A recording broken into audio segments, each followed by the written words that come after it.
ठीक है दोस्तों, आज हम जो बचा हुआ पार्ट था, अभी तक हमने जो टॉपिक पढ़ा है उसमें हमने पढ़ा है क्या, हार्मोन्स के बारे में पढ़ा, मतलब पिट्यूटरी के बारे में पढ़ा। पिट्यूटरी के अंदर जो एंटेरियर पिट्यूटरी के अंदर जो हार्मोन्स निकालने वाली सेल्स हैं, उन सेल्स के बारे में हम बात कर रहे हैं, ठीक। और उनके द्वारा निकाले गए हार्मोन्स के बारे में हम बात कर रहे हैं। अब हमारा जो हमने पहला हार्मोन्स पढ़ा वो था क्या, ग्रोथ हार्मोन्स, कि किस तरह से ग्रोथ हार्मोन्स निकलता था और किस तरह से एक्शन बॉडी के अंदर कर रहा है, इसका हमने पूरा डिटेल बेसिक लेवल से समझ लिया है। अब हम लोग का क्या है कि नेक्स्ट जो हमारा हार्मोन्स है वो हार्मोन्स है क्या, थायराइड स्टिमुलेटिंग हार्मोन्स, या इसी को हम बोलते हैं थायरोट्रोपिन। थायराइड स्टिमुलेटिंग हार्मोन्स या थायरोट्रोपिन, ये हार्मोन्स देखिए, ये हार्मोन्स भी हमारे एंटीरियर पिट्यूटरी से निकलता है। इसको निकालने वाले सेल्स का नाम थायरोट्रॉप सेल होता है। ये जो एंटीरियर पिट्यूटरी में क्या होता है, पाया जाता है। अब देखते हैं इसके बारे में हम। थायराइड स्टिमुलेटिंग हार्मोन्स क्या होता है कि ये यहाँ जो हमारे एंटीरियर पिट्यूटरी के अंदर पाया जाता है, कौन सा सेल, थायरोट्रॉप्स। थायरोट्रॉप्स सेल्स पाई जाती है। इस सेल्स को अब स्टिमुलेट करने के लिए हाइपोथैलेमस से रिलीज होता है थायराइड रिलीजिंग हार्मोन्स, ठीक, थायरोट्रॉपिक रिलीजिंग हार्मोन्स। थायरोट्रॉपिक रिलीजिंग हार्मोन्स जो होता है, ये हार्मोन्स आता है एंटीरियर पिट्यूटरी के ऊपर, क्या करता है, एक्ट करता है। उसके अंदर जो सेल्स होती है थायरोट्रॉप सेल्स, उस सेल्स के ऊपर क्या करती है, एक्शन करती है या स्टिमुलेट करती है उस सेल को। और जैसे ही सेल को स्टिमुलेट करेगी तो यह सेल सिक्रीट करेगी क्या, थायराइड स्टिमुलेटिंग हार्मोन्स। और ये थायराइड स्टिमुलेटिंग हार्मोन्स को यह क्या करेगी, रिलीज कर देगी। उसके बाद ये थायराइड स्टिमुलेटिंग हार्मोन्स क्या, देखो, ये थायराइड स्टिमुलेटिंग कंट्रोल करता है क्या, एक्टिविटी, या ऐसे आप कह सकते हैं कि फंक्शन को रेगुलेट करता है। जो थायराइड ग्लैंड होती है, उस थायराइड ग्लैंड के फंक्शंस को क्या करती है, रेगुलेट करती है, ठीक। या तो उसके सिक्रीशन को बढ़ा देगी या तो घटा देगी, उसकी एक्टिविटी को क्या करती है, कंट्रोल करके रखती है। अब क्या हो गया, अब ये जो होते हैं, ये थायराइड स्टिमुलेटिंग हार्मोन्स है, ये क्या करेगी, जाएगी थायराइड ग्लैंड के ऊपर, क्या करेगी, उसको स्टिमुलेट करेगी। तो वहां पे जब स्टिमुलेट होगा और वहां पे हम डायट्री सोर्स के द्वारा आयोडीन लेंगे, और वो आयोडीन और प्लस ये स्टिमुलेट कर रहा है, तो वहां की जो फॉलिकुलर सेल्स है, उस सेल्स के अंदर पाई जाती है क्या, मैंने पीछे इसकी एक्सप्लेनेशन दे दिया किस तरह से फंक्शन होता है। उसके अंदर पाया जाता है क्या, आयोडोग्लोबुलिन, ठीक, सॉरी, थायरोग्लोबुलिन थायरोग्लोबिन पाया जाता है। वहां पे ये क्या होता है, बाइंड हो जाता है टायरोसिन से, और टायरोसिन से बाइंड होके ये क्या करता है, थायराइड हार्मोन्स का क्या करता है, सिंथेसिस करता है। मतलब कि ये TSH जो होता है, थायराइड स्टिमुलेटिंग हार्मोन्स, ये स्टिमुलेट करता है। इसके अंदर जो सेल्स पाई जाती है, फॉलिकुलर सेल्स, उन फॉलिकुलर सेल्स को स्टिमुलेट करता है, और तब जाके आयोडीन उस पर क्या होती है, बाइंड हो जाती है। जब बाइंड हो जाती है, वहां पे बाइंड होने के बाद वो T3 T4 का क्या करती है, सिंथेसिस करती है। इस तरह से ये काम करता है। जैसे यहाँ पे मैंने एक फ्लो चार्ट के रूप में बताया है। जैसे ये हाइपोथैलेमस है, हाइपोथैलेमस स्टिमुलेट करेगा किसको, था पिट्यूटरी के अंदर थायरोट्रॉप सेल्स, इस थायरोट्रॉप सेल्स को स्टिमुलेट करेगा, जिसकी वजह से पिट्यूटरी के द्वारा क्या निकलेगा, एंटीरियर पिट्यूटरी के द्वारा निकलेगा थायराइड स्टिमुलेटिंग हार्मोन्स। ये थायराइड स्टिमुलेटिंग हार्मोन्स निकलेगा, और ये थायराइड स्टिमुलेटिंग हार्मोन्स स्टिमुलेट करेगा किसको, थायराइड ग्लैंड को। और ये थायराइड ग्लैंड क्या करेगी, थायराइड हार्मोन्स को रिलीज करेगी। किसके साथ, आयोडीन जब वहां पे बाइंड होता है, तब जाके थायराइड हार्मोन्स का क्या होता है, सिंथेसिस होता है। इसका मैंने पूरा एक्सप्लेनेशन पीछे समझा भी दिया है, ठीक है। नेक्स्ट हमारा जो इसके कुछ पॉइंट्स है उसको देख ले, लेकिन मेन कॉन्सेप्ट इतना ही है, ठीक। अब क्या करता है, ये थायराइड हार्मोन्स हमारे बॉडी में जाने के बाद, जब ये हमारे ब्लड में आएगा, ब्लड में मिक्स होगा, ब्लड में मिक्स होने के बाद ये जाएगा क्या, टारगेट ऑर्गन, ये फिर क्या करता है, बेसल मेटाबॉलिक रेट, ये बेसल मेटाबॉलिक रेट को क्या करता है, रेगुलेट करता है। क्या करता है, रेगुलेट करता है, रेगुलेट।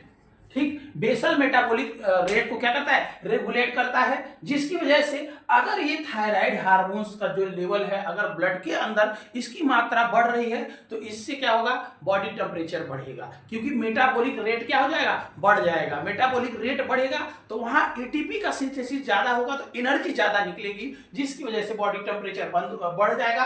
अगर इस हार्मोन्स का लेवल क्या हो जाए, ब्लड के अंदर कमी हो जाए, ठीक है, नॉर्मल लेवल से कम हो जाए, तो इसकी वजह से क्या होगा कि जो बॉडी में मेटाबॉलिक रेट होता है, मेटाबॉलिक जो रेट है वो बेसल मेटाबॉलिक रेट क्या हो जाएगा, कम हो जाए। क्योंकि देखो वहां पे एटीपी का सिंथेसिस करने के लिए ये हार्मोन्स क्या होती है, जरूरत होती है, ठीक, माइटोकॉन्ड्रिया के अंदर जाएगा, वहां पे एटीपी का जो सिंथेसिस कराएगा, तो उस मेटाबॉलिक, क्योंकि एक मैकेनिज्म है, ये मेटाबॉलिज्म को कराने के लिए ये हार्मोन्स क्या होती है, रिस्पॉन्सिबल होती है। अगर इसकी कमी होगी तो मेटाबॉलिक रेट कम हो जाएगा, तो उसका क्या होगा, एटीपी का सिंथेसिस कम होगा तो एनर्जी कम मिलेगा, और इसी वजह से उसका बॉडी टेम्परेचर भी क्या होगा, कम हो देखने को मिलेगा। अब नेक्स्ट है, इसके अंदर एक पॉइंट और है, इसके बाद ये टॉपिक, ये सेल्स हार्मोन्स क्या खत्म हो गया। अब हम बात करेंगे नेक्स्ट हार्मोन्स के बारे में।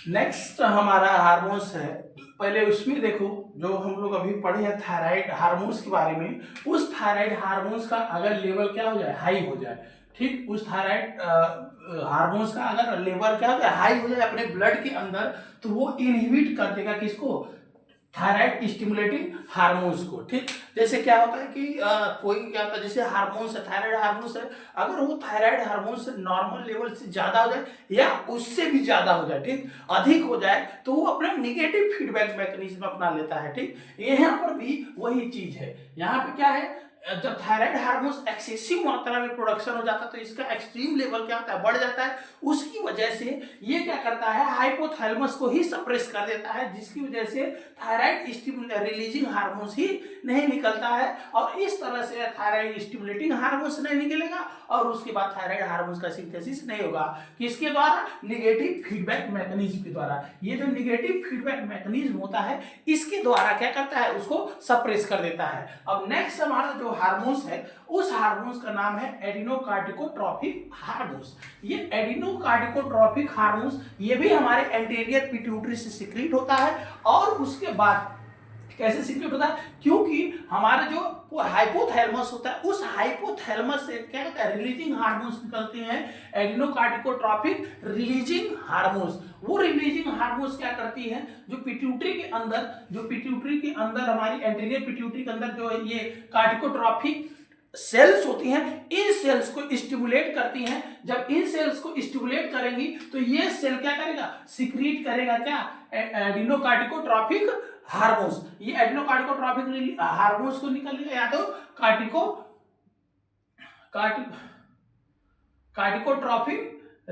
कार्टिकोट्रोफिन को क्या करेगा, रिलीज करेगा। ठीक, इस तरह से क्या होगा, एसीटीएच का क्या हो गया, रिलीज हो गया, सिंथेसिस हो गया, तो वो अब क्या करेगा, जो ये एडिनोकार्टिकोट्रोपिक हार्मोन्स है, ये क्या होगा, ब्लड में मिल जाएगा, और ब्लड में मिलने के बाद ये सर्कुलेट होकर चला जाएगा कहाँ पे, एड्रिनल ग्लैंड के पास। एड्रिनल ग्लैंड में, और एड्रिनल ग्लैंड में आपको पता है उसमें भी क्या होते हैं, लेयर्स होते हैं। जो सेंट्रल वाला पार्ट होता है मेडुला बोलते हैं, जो आउटर पार्ट होता है उसको बोलते हैं कॉर्टेक्स। उस कॉर्टेक्स पार्ट में लेयर्स होती हैं, डिफरेंट टाइप की जोन्स होती हैं। उन जोन्स को क्या करेगा, स्टिमुलेट करेगा, और वहां से स्टिमुलेट करने के बाद सिक्रीट कराएगा क्या, ग्लूकोकार्टिकॉइड या तो कार्टिसोल का क्या कराएगा, सिंथेसिस कराएगा आपके एड्रिनल ग्लैंड से। देखो ये हार्मोन्स क्या है, ये पिट्यूटरी से निकल रही है, पहले स्टेप समझ लो कि ये हार्मोन्स क्या है, पिट्यूटरी से निकल रही है। क्यों निकल रही है, क्योंकि हाइपोथैलेमस से यहाँ पर कार्टिकोट्रोपिक रिलीजिंग हार्मोन्स आया, और आने के बाद ये जो पिट्यूटरी के अंदर ये जो सेल है, कार्टिकोट्रोफिन सेल्स है, इस सेल्स को स्टिमुलेट किया, और जैसे स्टिमुलेट किया तो ये सेल्स क्या रिलीज कर दी, एडिनोकार्टिकोट्रोपिक हार्मोन्स।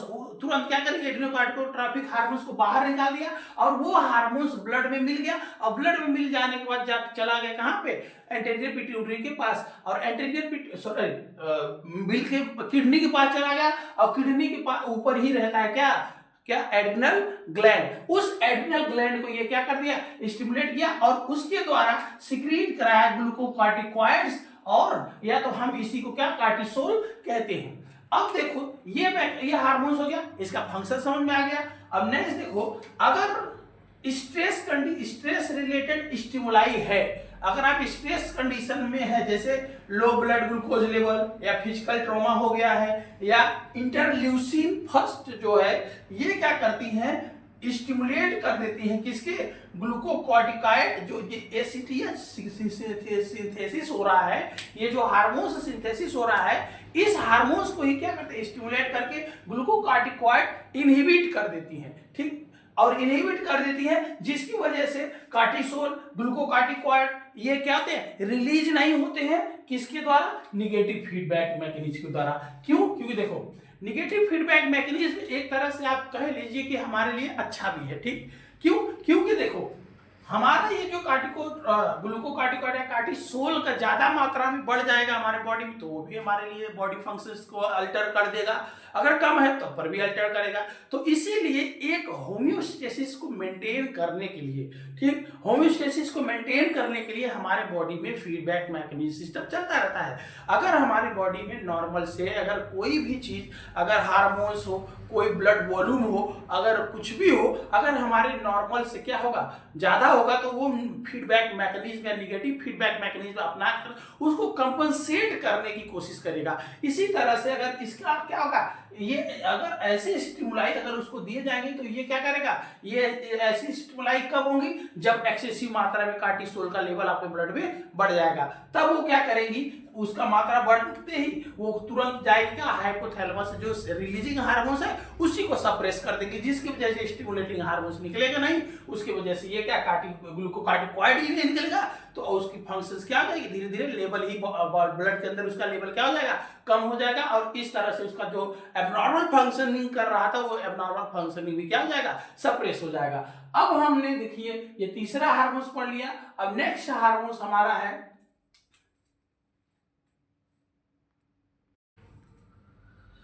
नेक्स्ट हमारा हार्मोन्स है, नेक्स्ट हमारा कौन सा हार्मोन्स है, फॉलिकुलर स्टिमुलेटिंग हार्मोन्स, एफएसएच। ये एफएसएच हमारा क्या था, मोस्ट इंपॉर्टेंट होता है फॉलिकल्स को क्या स्टिमुलेट, फॉलिकल्स को डेवलपमेंट कराने के लिए, यूट्रस को डेवलपमेंट कराने के लिए, और स्पर्म के प्रोडक्शन में भी इसका क्या होता है, योगदान होता है। आइए अब हम देखते हैं कि जो ये फॉलिकुलर स्टिमुलेटिंग हार्मोन्स है किस तरह से सिंथेसिस होता है, ठीक। नेक्स्ट इसमें क्या है, अब इसमें क्या होता है, जो आप हमारा हाइपोथैलेमस होता है, इस हाइपोथैलेमस से निकलता है gonadotropin releasing hormones, gonadotropin releasing hormones, ये जीएनआरएच हार्मोन्स निकलता है हाइपोथैलेमस से।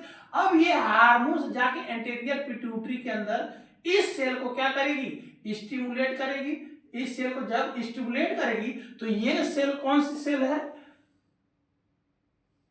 ये कौन सी सेल है, गोनाडोट्रोप्स सेल्स। ये गोनाडोट्रोप्स सेल्स क्या होती हैं, हमारे एंटीरियर पिट्यूटरी में ये पाई जाती हैं। इन सेल को जाके क्या करेगा, जीएनआरएच हार्मोन से स्टिमुलेट करेगा, तो ये जो सेल्स हैं, इस सेल्स के द्वारा दो हार्मोन्स का क्या होता है, रिलीज होता है। इसके द्वारा क्या होगा, दो हार्मोन्स रिलीज होगा, एक रहेगा क्या एफएसएच और एक रहेगा क्या LH. FSH follicular stimulating hormones, LH के मतलब ल्यूटिनाइजिंग हार्मोन्स। अब देखो ये दोनों हार्मोन्स दोनों जाके क्या करेंगे, गोनोड्स में, मेल एंड फीमेल का जो गोनोड्स होते हैं उन गोनोड्स के ऊपर जाके ये क्या करेंगे, एक्ट करेंगे।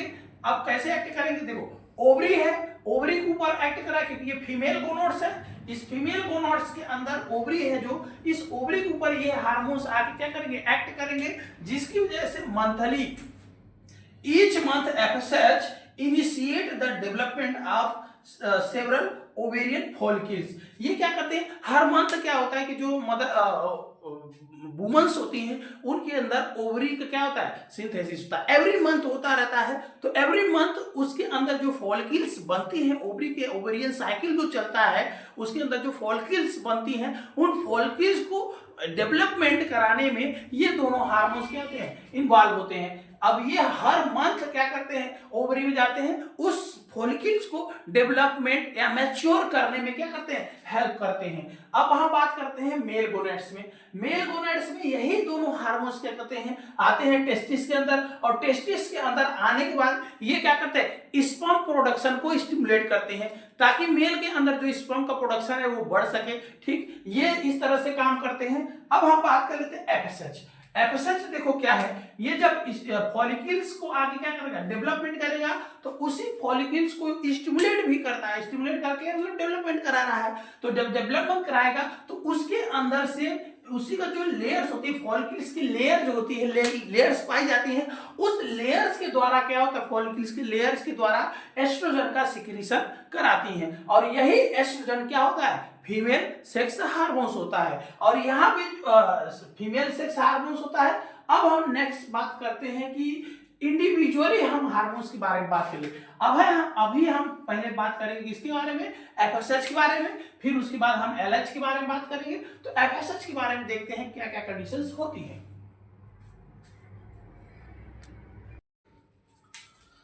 अब देखिए हमारा जो ये हार्मोन्स है, कौन सा, एफएसएच हार्मोन्स। इस एफएसएच हार्मोन्स को रिलीज कैसे होता है, गोनाडोट्रोपिन रिलीजिंग हार्मोन्स या एफएसएच फॉलिकुलर स्टिमुलेटिंग हार्मोन्स। ये हार्मोन्स को सप्रेस कैसे करता है, अगर फीमेल के अंदर एस्ट्रोजन का लेवल क्या हो जाए, नॉर्मल से एस्ट्रोजन का लेवल क्या अधिक मात्रा में बन जाए। क्योंकि देखो फॉलिकुलर स्टिमुलेटिंग हार्मोन्स के द्वारा ही क्या रहता है, एस्ट्रोजन का लेवल बन रहा था, ओवरी में बन रहा था, और फॉलिकल्स के द्वारा बन रहा था ओवरी के अंदर। अब क्या है, ये जो एस्ट्रोजन का लेवल अगर ये ज्यादा मात्रा हो गया, इसका मात्रा ज्यादा हो गया, तो ये डायरेक्ट जाके जीएनआरएच को क्या करेगी, सप्रेस कर देगी, निगेटिव फीडबैक मैकेनिज्म के कारण देगी। और इस तरह से ये इसका जो हार्मोन्स का फॉलिकुलर स्टिमुलेटिंग हार्मोन्स है, इसकी सिंथेसिस क्या हो जाएगी, रुक जाएगी। अब दूसरा क्या है, मेल के अंदर कैसे होगा, मेल के अंदर जो टेस्टोस्टेरोन का ये सिंथेसिस करवा रही है एफएसएच, और ये एफएसएच के टेस्टोस्टेरोन का लेवल जब बढ़ेगा तो ये भी क्या करेगा, नेगेटिव फीडबैक मैकेनिज्म के थ्रू जाके क्या करेगा, जीएनआरएच को क्या करेगा, हाइपोथैलेमस में ही क्या कर देगा, सप्रेस कर देगा, जिसकी वजह से एफएसएच बनेगा ही नहीं। इस तरह से एफएसएच का लेवल क्या हो जाएगा, कंट्रोल। ठीक है, थ्रू किसके द्वारा ये कंट्रोल करेंगे, निगेटिव फीडबैक मैकेनिज्म के द्वारा। अब हम बात करते हैं, there is no gonadotropic inhibiting hormones, क्योंकि इसके अंदर किसी प्रकार का गोनाडिल इनहिबिटिंग हार्मोन्स नहीं पाई जाती है। तो इसके अंदर जहां पे इनहिबिटिंग हार्मोन्स नहीं पाई रही, वहां पे नेगेटिव फीडबैक मैकेनिज्म के द्वारा उसको क्या कर रहे हैं, रेगुलेट कर रहे हैं। क्योंकि देखो इस तरह से ये रेगुलेशन हो रहा है, हार्मोन्स का लेवल बढ़ रहा है, तो नेगेटिव फीडबैक मैकेनिज्म के थ्रू क्या कर रहा है, सप्रेस कर दे रहा है। जैसे यहाँ पे क्या है, हार्मोन्स ये क्या है, जीएनआरएच क्या है, दादाजी है, ठीक, और एफएसएच क्या है, पिताजी है। अब दिक्कत क्या है कि जब ये जीएनआरएच क्या करेगा, एफएसएच पिट्यूटरी को स्टिमुलेट करेगा तो निकलेगा फॉलिकुलर स्टिमुलेटिंग हार्मोन। ये स्टिमुलेटिंग हार्मोन जाके क्या करेगा, ओवरी को स्टिमुलेट करेगा तो एस्ट्रोजन निकलेगा, मतलब पोता दादाजी का जो बेटा, सॉरी जो दादाजी है, जैसे यहाँ पे है क्या, जीएनआरएच, उसके बाद फॉलिकुलर स्टिमुलेटिंग हार्मोन, ये क्या करेगा, एस्ट्रोजन सिंथेसिस हो रहा है। अब देखो ये जो दादाजी हैं ये अपने बेटे को स्टिमुलेट करते हैं, तो बेटे के द्वारा क्या होता है, ये एस्ट्रोजन का सिंथेसिस कराए। अब निगेटिव फीडबैक मैकेनिज्म कैसे काम करेगा, जब इसका मात्रा लेवल हो जाएगा, मतलब ये बहुत अपने आप को ढीठ हो जाएगा। जैसे ही ढीठ हो जाएगा, ढीठ मतलब समझ रहे हो कि मतलब कि इसका लेवल बढ़ जाएगा तो सुनेगा ही नहीं, कौन पापा कौन दादाजी, और ये जाके तुरंत दादाजी को एक थप्पड़ मार देगा और दादाजी गुस्सिया जाएंगे। और दादा जैसे गुस्सियाएंगे तुरंत कहेंगे भैया ये सच तुम्हारा भी पत्ता कट गया, और जैसे इसका पत्ता काटेंगे और इस तरह से ये क्या करेगा, ओवरी को स्टिमुलेट नहीं कर पाएगा और इसका लेवल क्या हो जाएगा, डाउन, और इस तरह से क्या होगा, नेगेटिव फीडबैक मैकेनिज्म के थ्रू कंट्रोल कर लेंगे। ठीक, अब नेक्स्ट जो हमारा हार्मोन्स है वो हार्मोन्स है क्या, ल्यूटिनाइजिंग हार्मोन्स। ठीक, एलएच ये भी आपका निकलता है गोनाडोट्रोपिक सेल्स के द्वारा निकलता है, और इसको भी क्या करते हैं, गोनाडोट्रोपिक जीएनआरएच है, जीएनआरएच ही क्या करता है, स्टिमुलेट करता है गोनाडोट्रोपिक सेल्स को, जिसकी वजह से दो हार्मोन्स निकल रहे थे, एक फॉलिकुलर स्टिमुलेटिंग हार्मोन्स और एक है क्या, luteinising hormones. Follicular stimulating hormone समझ में आ गया। अब नेक्स्ट हमारा क्या है, ल्यूटिनाइजिंग हार्मोन्स। ये ल्यूटिनाइजिंग हार्मोन्स फीमेल के अंदर क्या करता है, ये ट्रिगर करता है ओव्यूलेशन को, मतलब कि ये क्या करता है, एलएच सर्ग कराता है। एलएच सर्ग जब होता है तो उसकी वजह से ओव्यूलेशन होता है, ठीक, ओव्यूलेशन कराएगा और उसके बाद ओव्यूलेशन कराने के बाद ये सेकेंडरी ओसाइट को क्या करेगा, बाहर निकालेगा। कहां से, ओवरी से बाहर निकालेगा। अब नेक्स्ट है कि ये जो एलएच है ये क्या करता है, फॉर्मेशन करता है। जैसे ओवुलेशन हो जाएगा उसके बाद, जैसे ओवुलेशन में क्या होता है कि मतलब जो फॉलिकल्स बनती हैं ओवरी के अंदर, फॉलिकुलर साइकिल चलती है, ओवेरियन साइकिल चलती है। जब उसका क्या होता है, ओवुलेशन होता है तो उसका कुर्ता पीछे छूट जाता है। कुर्ता मतलब कोट, ठीक, किसका कोट, उसी फॉलिकल्स का कोट छूट जाता है और वो खुद बाहर हो जाता है। और उसी कोट को हम बोलते हैं क्या, कार्पस ल्यूटियम। ये कार्पस ल्यूटियम क्या होता है, ये भी क्या करता है, हार्मोन्स का सिंथेसिस कराता है। कौन से हार्मोन्स का, प्रोजेस्टेरॉन का। ये प्रोजेस्टेरॉन का सिंथेसिस इसलिए कराता है कि कार्पस ल्यूटियम देखो क्या करता है कि ये भी हेल्प करता है एंडोमेट्रियम लेयर को मैनेज करने में। उसके बाद अगर इम्प्लांट हो गया बेबी, ठीक है, इम्प्लांटेशन हो गया तो ये क्या करेगा, उस बेबी को क्या न्यूट्रिशन देने में प्रोवाइड करता है। ये कौन सा, कार्पस ल्यूटियम, ठीक है। अब नेक्स्ट हम इसके कुछ पॉइंट्स है देख ले कि मेल के अंदर और फीमेल के अंदर क्या करता है। तो मेल के अंदर तो भाई, फीमेल के अंदर तो ये पता चल गया कि ओवुलेशन कराता है। और उसके बाद यही क्या करता है, ल्यूटिनाइजिंग हार्मोन्स हेल्प करता है क्या, यूट्रस के मैच्योरेशन में हेल्प करता है, ठीक, मैच्योरेशन में भी क्या करता है, हेल्प करता है, ठीक। नेक्स्ट पॉइंट है, अब देखिए नेक्स्ट पॉइंट क्या है कि जो हमारा ये एफएसएच है और एलएच है, ये दोनों क्या करते हैं, जब एक साथ मिल के काम करते हैं, कहाँ के ऊपर, सिक्रीशन कराने में, ओवरी के ऊपर जाके ये एस्ट्रोजन का सिक्रीशन। देखो ये दोनों साथ में क्या करते हैं, स्टिमुलेट करते हैं किसको, ओवरी को। ओवरी को स्टिमुलेट करेंगे जिसकी वजह से ओवरी के अंदर से एस्ट्रोजन का क्या होगा, सिक्रीशन होगा। इस तरह से एस्ट्रोजन हो गया और जैसे ही एस्ट्रोजन निकलेगा तो ये यूट्रस को क्या करेगा, देखो यहां पर क्या है, एस्ट्रोजन आया। अब ये एस्ट्रोजन और प्रोजेस्टेरॉन, ठीक, ये प्रोजेस्टेरॉन कार्पस ल्यूटियम से बन रहा है और ये क्या कर रहा है, ओवरी से बन रहा है। ये दोनों मिलकर यूट्रस को क्या करेंगे, यूट्रस को मतलब कि मैच्योरेशन में हेल्प करेंगे, पॉलीफेरेट करने के लिए हेल्प करते हैं, ताकि जब भी फर्टिलाइज ओवम आए उसका क्या हो सके, इम्प्लांटेशन हो सके। ये क्या करते हैं, उसको प्रिपेयर करते हैं एक तरह से, यूट्रस को क्या करेंगे, प्रिपेयर करेंगे फॉर किसके लिए, implantation of the fertilized ovum को। नेक्स्ट क्या है, यही एस्ट्रोजन प्रोजेस्टेरॉन हेल्प करते हैं किस, प्रिपेयर करने में किसको, मेमरी ग्लैंड को। मेमरी ग्लैंड को भी ये क्या करते हैं, प्रिपेयर करते हैं, जो ब्रेस्ट के अंदर पाई जाती है। और यह क्या करती है, मिल्क का सिक्रीशन करती है, ठीक है। मिल्क के सिक्रीशन में भी प्रोजेस्टेरॉन और एस्ट्रोजन का क्या होता है, मदद होता है, हेल्प होता है, हेल्प करते हैं। और ये हेल्प क्या होता है, ये प्रिपेयर कराते हैं, वहां की जो मेमरी ग्लैंड्स है उनको मिल्क सिक्रीशन करने के लिए क्या करती है, प्रिपेयर करती है। उसके बाद हमारा क्या है, एलएच जो ल्यूटिनाइजिंग हार्मोन्स है, ये मेल के अंदर अगर हम बात करें, मेल के अंदर क्या करता है, जो टेस्टिस के सेल्स होते हैं जिसे लेडिंग सेल्स बोलते हैं, उस लेडिंग सेल्स को क्या करते हैं, स्टिमुलेट करके सिक्रीट कराते हैं क्या, टेस्टोस्टेरॉन। टेस्टोस्टेरॉन को सिक्रीट कराते हैं और ये टेस्टोस्टेरॉन क्या होता है, मेल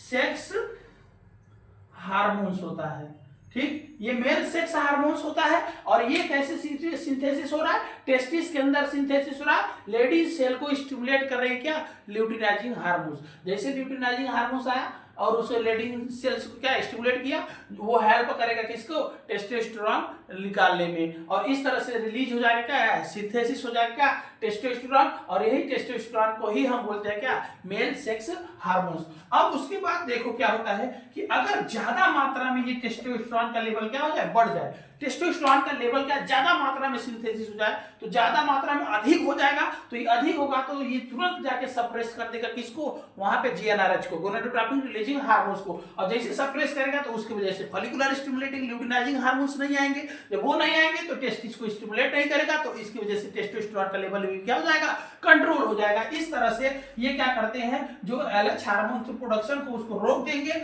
और किस मेथड से रोकते हैं, निगेटिव फीडबैक मैकेनिज्म के थ्रू इसको क्या करेंगे, रोक देंगे। इस तरह से ये हार्मोन्स क्या हो गया आपका कंप्लीट। जो गोनेडल हार्मोन्स दो ठो निकल रही है, दोनों हार्मोन्स आपको समझ में आ गए बहुत इजी से। आप इसको एक बार फिर से रिवाइंड करके देखा करिए, ठीक है। जहां नहीं समझ में आए आप हमें कमेंट में बताएं। नेक्स्ट हमारा जो हार्मोन्स है, ये आप छठवां हार्मोन्स, पांचवा हार्मोन्स हमने पढ़ चुका, छठवां हार्मोन्स है आपका क्या, प्रोलैक्टिन।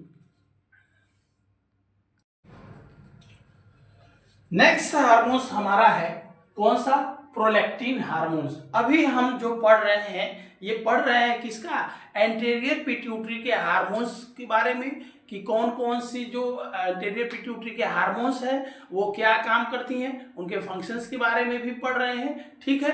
अब हमारा नेक्स्ट जो हार्मोन्स है वो क्या है, प्रोलैक्टिन हार्मोन्स। इस प्रोलैक्टिन हार्मोन्स को मैमोट्रोफिन हार्मोन्स भी कहते हैं, या इसी को हम बोलते हैं ल्यूटियोट्रॉपिक हार्मोन्स।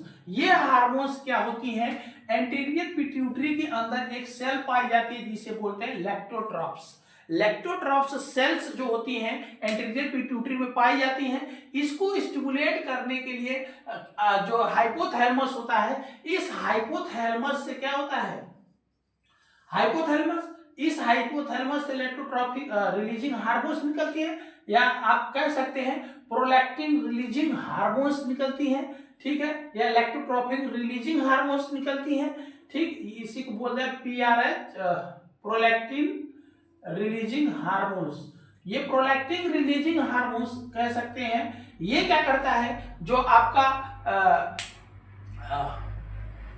लैक्टोट्रॉपिक सेल्स होती हैं, उस लैक्टोट्रॉपिक सेल्स को स्टिमुलेट करती है, तो वो लैक्टोट्रॉपिक सेल्स के द्वारा हम क्या निकलता है, प्रोलैक्टिन। ये प्रोलैक्टिन का सिंथेसिस करा देता है, और यही प्रोलैक्टिन करता क्या है, जो मदर होती है उस मदर के अंदर मिल्क के प्रोडक्शन को स्टार्ट करा देता है। मतलब क्या, initiate milk production. Milk production को क्या कर दिया, स्टार्ट करा दिया। और मिल्क प्रोडक्शन स्टार्ट कहाँ पे करा रहा है, मेमोरी ग्लैंड में। मेमोरी ग्लैंड में हो रहा है मिल्क प्रोडक्शन, लेकिन वो अकेले ही नहीं करा रहा है, कुछ अदर हार्मोन्स के साथ भी ये मिल्क क्या कर रहा है, मिल्क प्रोडक्शन करवा रहा है। मतलब अकेले अगर हम बात करें, ये जो प्रोलैक्टिन हार्मोन्स है, ये प्रोलैक्टिन अकेले अगर बात करें तो ये क्या करता है, बिग इफेक्ट दिखाता है। मतलब कि अकेले अगर चाहेगा तो अकेले उसको क्या करेगा, मिल्क का सिंथेसिस उतना नहीं करा पाएगा, उतना इफेक्टिव नहीं होगा। इसके साथ कई और हार्मोन्स क्या करते हैं,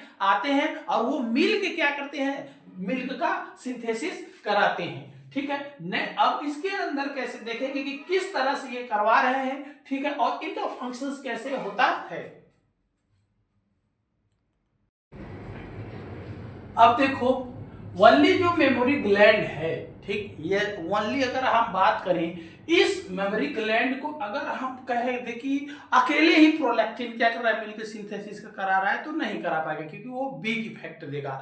तो इसके लिए मिल्क का अच्छे से प्रोडक्शन कराने के लिए इसके साथ जो प्रोलैक्टिन है उसके साथ कौन कौन से हार्मोन्स आएंगे, एस्ट्रोजन आएगा, प्रोजेस्टेरोन आएगा, ग्लूकोकॉर्टिकॉइड आएगा, ग्रोथ हार्मोन्स आएगा, थायराइड हार्मोन्स आएगा, इंसुलिन। ये सारे हार्मोन्स मिलकर प्रोलैक्टिन के साथ क्या, ये सारे मिलकर एक प्रीमेसिव इफेक्ट डालते हैं मेमोरी ग्लैंड के ऊपर, जिसकी वजह से प्रोलैक्टिन को क्या करता है, एक सपोर्ट मिल जाता है, और वो फिर क्या करता है, मिल्क का सिंथेसिस कराता है। मतलब अगर कह ले तो अकेले ये सिंथेसिस नहीं कराता, ये सारे हार्मोन्स को अपने साथ लेने के बाद मिलाकर, ठीक है, उसके बाद ये क्या करेगा, मिल्क का सिंथेसिस कराता है। उसके बाद जब मिल्क का सिंथेसिस करा हो जाता है तो मिल्क को बाहर भी निकालना है।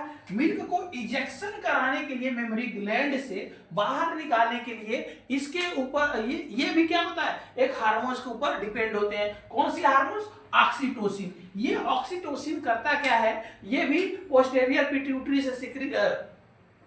पिट्यूटरी से निकलता है, और यह जाता है मेमरी ग्लैंड के अंदर, और मेमरी ग्लैंड के अंदर जो जैसे मिल्क का सिंथेसिस हो जाता है तो अम्पुला में मिल्क का जो डक्ट होता है मिल्क डक्ट, उस मिल्क डक्ट के थ्रू आ जाता है कहाँ, एम्पुला में, एम्पुला में आएगा और वहां पे जो मिल्क एम्पुला में इकट्ठा होगा तो वहां पे अपने आप नहीं निकल पाएगा मिल्क, ठीक है। तो उसके लिए वहां पे ऑक्सीटोसिन आएगा और उस मिल्क को क्या करेगा, एजुकुलेट करा देगा बाहर की तरफ, ठीक है। और उसके बाद इसमें क्या होगा, अगर देखो दो चीज मिलके क्या, एक मिल्क का सिक्रीशन और इजेक्शन दोनों जब मिल के एक साथ होंगे तो उसी को हम बोलते हैं क्या, लैक्टेशन। देखो क्यों होगा, क्योंकि देखो मिल्क का सिक्रीशन होगा, जब बच्चा सक करेगा तो उसकी वजह से क्या होगा, इजिकुलेट होगा, एजुकुलेट होगा, तो उसी को हम बोलते हैं क्या, लैक्टेशन, ठीक है। नेक्स्ट पॉइंट है, अब देखो किस तरह से प्रोलैक्टिन का निकलता है हमारे हाइपोथैलेमस से, ठीक। ये हाइपोथैलेमस जब रिलीज करता है क्या, प्रोलैक्टिन रिलीजिंग हार्मोन्स, और ये prolactin releasing hormones mammary gland के ऊपर वर्क करता है, जिसकी वजह से प्रोलैक्टिन का क्या होता है, मात्रा सिक्रीशन बढ़ जाता है। क्यों, ड्यूरिंग प्रेगनेंसी के समय इसका मात्रा क्या होता है, बढ़ जाता है। और उसके बाद क्या है, हम देखें sucking action of baby, baby क्या करता है, जब ब्रेस्ट को सक करता है, जब सक करेगा तो उसकी वजह से क्या होगा, जो reducing the hypothalamic secretory of the prolactin inhibiting hormones which dopamine, मतलब कि जो डोपामिन का लेवल है या प्रोलैक्टिन इनहिबिटिंग हार्मोन्स है वो क्या हो जाएंगे, कम हो जाएंगे। कब, जब बच्चा क्या करेगा, मिल्क को सक करेगा, उस सक करने से जो मदर के पास क्या होगा, स्टिमुलस जाएगा, हाइपोथैलेमस के पास स्टिमुलस जाएगा, और वो स्टिमुलस क्या करेगा, जाएगा तो हाइपोथैलेमस से जो मतलब प्रोलैक्टिन इनहिबिटिंग हार्मोन्स रिलीज हो रहे हैं, उस इनहिबिटिंग हार्मोन्स को क्या करेगा, सप्रेस कर देगा और बढ़ा देगा किसका, प्रोलैक्टिन हार्मोन्स का क्या करेगा, सिंथेसिस बढ़ा देगा, और जब प्रोलैक्टिन का सिंथेसिस बढ़ जाएगा तो मिल्क का सिक्रीशन भी क्या हो जाएगा, बढ़ जाएगा। जैसे बच्चा आया, दूध पिया, ठीक, दूध कैसे पिया, क्या बोलते हैं उसको, ब्रेस्ट को निपल सक करेगा, जैसे निपल सक करेगा तो ब्रेन में क्या होगा, मदर के स्टिमुलस जाएगा, और स्टिमुलस जाएगा तो वहां से जो इनहिबिटरी हार्मोन्स होती है, प्रोलैक्टिन इनहिबिटरी हार्मोन्स, उसको ये सप्रेस कर देगा। जब इनहिबिटरी हार्मोन्स को सप्रेस कर देगा और उसकी वजह से प्रोलैक्टिन का हार्मोन्स का लेवल क्या करेगा, बढ़ा देगा, और वो प्रोलैक्टिन क्या करेगी, मिल्क का प्रोडक्शन भी क्या कर देगी, बढ़ा देगी। इस तरह से मिल्क का क्या होगा, ज्यादा प्रोडक्शन हो गया। उसके बाद अगर मदर के जो ब्लड है उसके अंदर एस्ट्रोजन और प्रोजेस्टेरोन का लेवल क्या है, बढ़ जाए, अगर वो बढ़ जाता है तो वो क्या करता है, प्रोलैक्टिन इनहिबिटिंग हार्मोन्स का भी लेवल को क्या कर देगा, बढ़ा देगा, और जैसे बढ़ाएगा और वो क्या करेंगे, प्रोलैक्टिन हार्मोन्स का जो प्रोडक्शन है उसको क्या करेगा, सप्रेस कर देगा। इस तरह से प्रोलैक्टिन हार्मोन्स का लेवल हमारे ब्लड में क्या होता है, कम हो जाता है, ठीक है। अब देखो नेक्स्ट क्या है, अभी हमने जो प्रोलैक्टिन के बारे में देखा वो मेल के अंदर था, ठीक, कि मेल के अंदर किस तरह से मिल्क का प्रोडक्शन करा रहा है, किस तरह से नेगेटिव इफेक्ट डाल रहा है, किस तरह से नेगेटिव फीडबैक मैकेनिज्म के थ्रू उसको सप्रेस कर रहा है। यहाँ पर अब हम बात करते हैं मेल के अंदर। मेल के अंदर जो प्रोलैक्टिन हार्मोन्स होता है हाइपोथैलेमस से जब वो निकलता है तो वो क्या करता है, कॉज करता है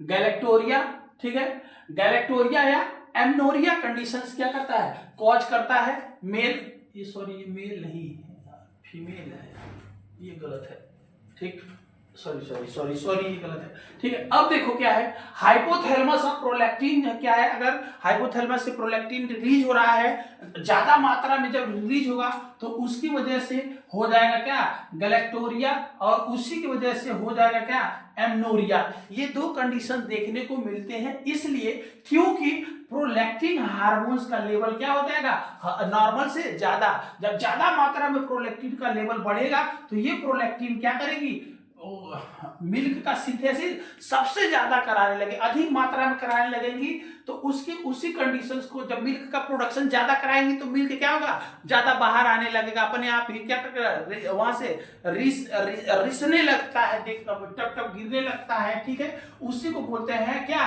गैलेक्टोरिया। और उसके बाद एमनोरिया वाला भी कंडीशन देखने को मिलेगा, जो मदर का जो एमसी है वो एमसी ही क्या हो जाएगा, अब्सेंट हो जाएगा, नहीं आएगा। ऐसा क्यों देखने को मिलता है, क्योंकि ये जो प्रोलैक्टिन हार्मोन्स होता है, ये प्रोलैक्टिन हार्मोन सप्रेस कर देता है किसको, प्रोजेस्टेरॉन और एस्ट्रोजन को लेवल को क्या करेगा, सप्रेस कर देगा। क्योंकि देखो ये प्रोजेस्टेरॉन और एस्ट्रोजन लेवल ही क्या करते हैं, रिस्पॉन्सिबल होते हैं एमसी को लाने के लिए। क्यों, क्योंकि ये हेल्प करते हैं क्या, ओवेरियन साइकिल में वो हेल्प करते हैं और उसके बाद यूट्रस के पॉलिफेरेशन में करते हैं। जब फर्टिलाइजेशन नहीं होगा तो इन्हीं की वजह से वो शेडिंग हो जाता है, तो एमसी में आ जाता है। लेकिन अब इन्हीं हार्मोन्स के लेवल्स को ही सप्रेस कर दिया कौन, प्रोलैक्टिन, जिसकी वजह से ये क्या हो गया, सप्रेस हो गए और ये निगेटिव फीडबैक मैकेनिज्म अपना ही नहीं पाएंगे। उसके बाद ये प्रोलैक्टिन का मात्रा बढ़ जाएगा तो अधिक मात्रा में क्या होगा, मिल्क का सिंथेसिस होने लगेगा और एमसी भी क्या होगी, नहीं आएगी। ये दो कंडीशन देखने को मिलते हैं। अब हमारा लास्ट हार्मोन्स है, अब उस लास्ट हार्मोन्स को देख लेते हैं, वो है हमारा मेलानोसाइट हार्मोन्स। ठीक, देखो एक पॉइंट और हमारा छूट गया था कि मेल के अंदर, अभी जो हमने पीछे अभी जस्ट पढ़ा है वो है फीमेल के अंदर देखने को मिलता है। अब मेल के अंदर क्या होता है कि जो प्रोलैक्टिन होता है, इस प्रोलैक्टिन का जो फंक्शन होता है ये अननोन होता है। ठीक, मतलब हमें इसके फंक्शंस को मतलब नहीं पता है कि क्या होता है मेल के अंदर। लेकिन अगर इसी प्रोलैक्टिन का मात्रा अधिक हो जाए, बढ़ जाए मात्रा, तो अगर इसका मात्रा सबसे ज्यादा हो जाए, ठीक है, हाइपर सिक्रीशन हो जाए, तब ये कॉज करेगा मेल के अंदर का इरेक्टाइल डिसफंक्शन। अब आप लोग के दिमाग में ये है कि अब ये प्रोलैक्टिन के ज्यादा बढ़ जाने से कैसे इरेक्टाइल डिसफंक्शन होता है। देखो कैसे होता है, जो ये प्रोलैक्टिन होता है, ये सब इसका मात्रा जब बढ़ता है तो ये क्या करेगा, सप्रेस करेगा एस्ट्रोजन और प्रोजेस्टेरॉन को। और आपको पता है जब ये एस्ट्रोजन प्रोजेस्टेरॉन को सप्रेस कर रहा है तो इसका मतलब ये एफएसएच और एलएच को भी क्या करेगा, सप्रेस करेगा। और जब इसको सप्रेस करेगा तो उसकी वजह से मेल के अंदर टेस्टोस्टेरोन का लेवल क्या हो जाएगा, नहीं सिंथेसिस। जो टेस्टोस्टेरोन का लेवल है उस टेस्टोस्टेरोन का लेवल क्या होगा, नहीं बनेगा और इस तरह से उसके अंदर सेक्स हार्मोन्स की कमी हो जाएगी, जिसकी वजह से उसके अंदर क्या देखने को मिलेगा, आपका इरेक्टाइल डिसफंक्शन कंडीशन देखने को मिलेगी। ठीक है, उसके बाद इरेक्टाइल डिसफंक्शन कंडीशन देखने को मिलते हैं। अब नेक्स्ट हमारा हार्मोन्स है, हमारा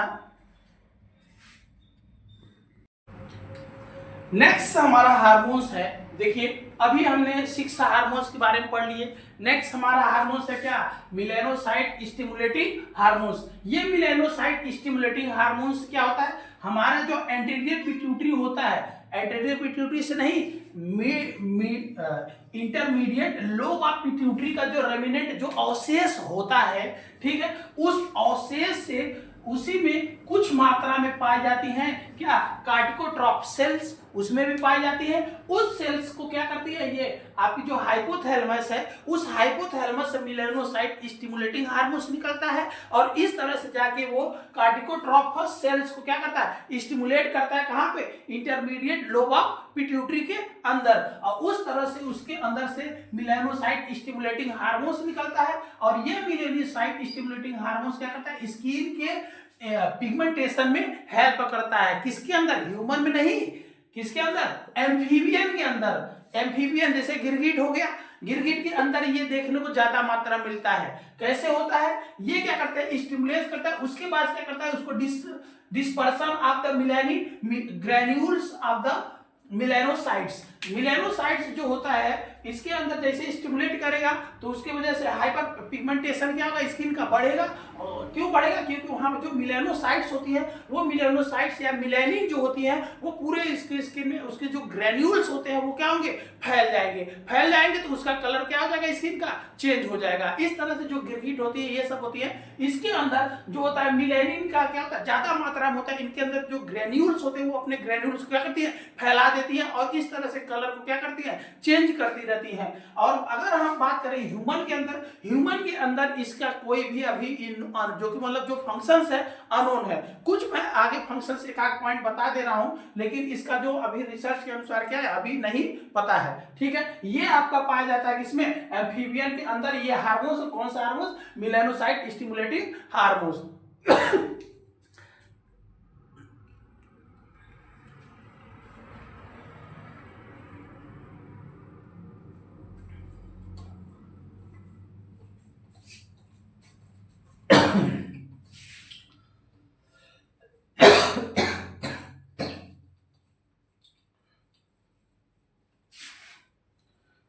देखो, लेकिन ह्यूमन के अंदर क्या होता है, ये जो मेलानोसाइट स्टिमुलेटिंग हार्मोन्स होता है, ये क्या करता है स्किन के अंदर कुछ, जैसे कि एपिडर्मिस हो गया, हेयर हो गया, ठीक है, उनमें ये क्या होता है पाया जाता है। एपिडर्मिस हो गया और हेयर हो गया, आई हो गया, ठीक है, ये स्टिमुलेट करेगा, स्टिमुलेट स्किन, या ऐसे कह लियो एपिडर्मिस या हेयर या आई, ठीक है। वहां पे ये क्या करेगा, यहां पे जाने के बाद ये, ठीक, ये क्या करेगा, यहाँ पे जो मेलानोसाइट सेल्स पाई जाती हैं, उन मेलानोसाइट सेल्स को ये क्या करेगा स्टिमुलेट करेगा, जिसकी वजह से मिलेनिन का क्या होगा सिंथेसिस होगा, और यह मिलेनिन ही क्या करेगी इन सबको कलर प्रोवाइड करने में हेल्प करेगी। क्योंकि एपिडर्मिस जो आपका लेयर है, स्किन है, उस स्किन का देखो हर सबका कलर टोन क्या होता है चेंज होता है मिलेनिन की वजह से, क्योंकि वहां पे मिलेनिन का क्या होता है सिंथेसिस होता है मिलेनोसाइट सेल्स के द्वारा। हेयर भी क्या होते हैं ब्लैक होते हैं, ब्राउन होते हैं, व्हाइट होते हैं, तो वो किसकी वजह से होते हैं मिलेनिन के कारण। उसके अंदर क्या होता है मिलेनिन होते हैं, आई होते हैं, आई के अंदर जो आइरिस है, आइरिस के देखो कलरफुल लगता है ना, कलर के डिफरेंट कलर होती है, ये किसकी वजह से होता है मिलेनिन की वजह से। क्यों, क्योंकि यहाँ पे मिलेनोसाइट सेल्स पाई जाती हैं, उन मिलेनोसाइट सेल्स को स्टिमुलेट करता रहता है कौन, मिलेनोसाइट स्टिमुलेटिंग हार्मोन्स उसको स्टिमुलेट करता है, जिसकी वजह से ये डिफरेंट टाइप के क्या होता है कलर प्रोवाइड करते हैं। और इस तरह से आपका क्या हो गया, ये फिनिश हो गया एंटीरियर पिट्यूटरी ऑफ लोब, यह हो गया कंप्लीट हो गया। अब हमारा जो टॉपिक अभी बचा है पिट्यूटरी के अंदर, वो हमारा क्या है पोस्टेरियर पिट्यूटरी। उस पोस्टेरियर पिट्यूटरी के अंदर हम पढ़ेंगे नेक्स्ट क्लास में, ठीक है। उसके अंदर क्या है देखेंगे कि जो पोस्टेरियर पिट्यूटरी होता है, एक्चुअल में पोस्टेरियर पिट्यूटरी से किसी भी हार्मोन का सिंथेसिस नहीं होता है, समझ गए। तो उसके अंदर क्या होता है कि जो हाइपोथैलेमस होता है, हाइपोथैलेमस से जो न्यूरोसिक्रेटरी सेल्स होती हैं, वो न्यूरोसिक्रेटरी सेल्स क्या करती हैं सिक्रीट करती हैं, दो टाइप के हार्मोन्स को सिक्रीट करती हैं। एक क्या है ऑक्सीटोसिन है, और एक क्या है एडीएच हार्मोन्स है। वो ऑक्सीटोसिन और एडीएच हार्मोन्स को सिक्रीट करके वो क्या करती है पोस्टेरियर पिट्यूटरी में क्या करती है स्टोर करती हैं, ठीक है।